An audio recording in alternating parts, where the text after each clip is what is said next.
Hi friends, চলে এসেছি আজকে আমি অন্য একটা রেসিপি নিয়ে। এই যে দেখতে পাচ্ছেন, এই যে ইলিশ মাছ। আজকে বানাবো আমি সরষে ইলিশ। সেজন্য এই যে ভালো করে ইলিশ মাছটাকে আমি ধুয়ে নিয়েছি।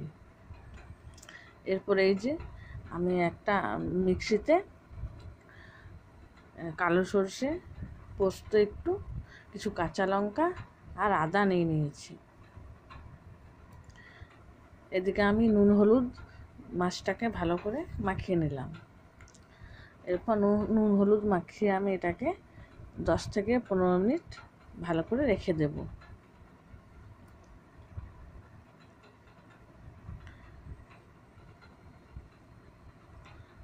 এরপর দিয়ে দিলাম আমি তেল।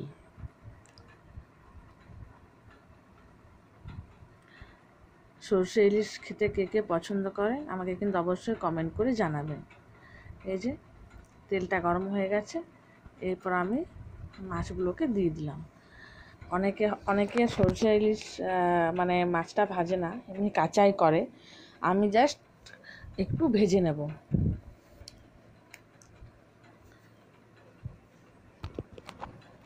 খুব ভাজবো না, একদম হালকা করে কিছুটা ভেজে নেব, যাতে কাঁচাটে ভাবটা চলে যায়।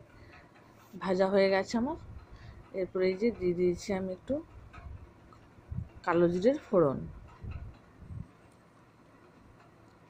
ভিডিওটি ভালো লাগলে লাইক, কমেন্ট, শেয়ার আর সাবস্ক্রাইব করে দেবেন। এরপর আমি মিক্সিতে বেটে রাখা সরষেটা দিয়ে দিলাম। সরষে, পোস্ত, কাঁচা লঙ্কা, আদা মিক্সিতে বেটে আমি এটার মধ্যে দিয়ে দিয়েছি। এরপর দিয়ে দিলাম আমি আন্দাজ মতো হলুদ, আর দিয়ে দিয়েছি আমি আন্দাজ মতো নুন। এরপর এটাকে আমি ভালো করে একটু ভেজে নেব, আর দিয়ে দিয়েছি আমি কিছুটা কাঁচা লঙ্কা। ইলিশ মাছ করা কিন্তু খুবই সহজ, খুব চটজলদি এটা হয়ে যায়। দিয়ে দিচ্ছি আমি আন্দাজ মতো জল, আর দিয়ে দিলাম একটু আমি কাশ্মীরি লঙ্কার গুঁড়ো।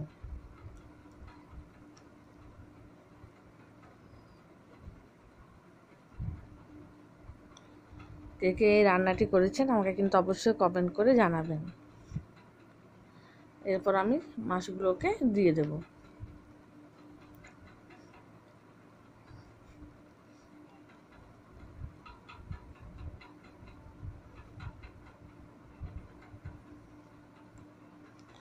ব্যাস, নামিয়ে নিয়েছি, রেডি হয়ে গেছে। আর ওপর থেকে আমি একটু কাঁচা সরষের তেল দিয়ে দিলাম। ব্যাস, রেডি হয়ে গেল আমার আজকের রেসিপি সরষে।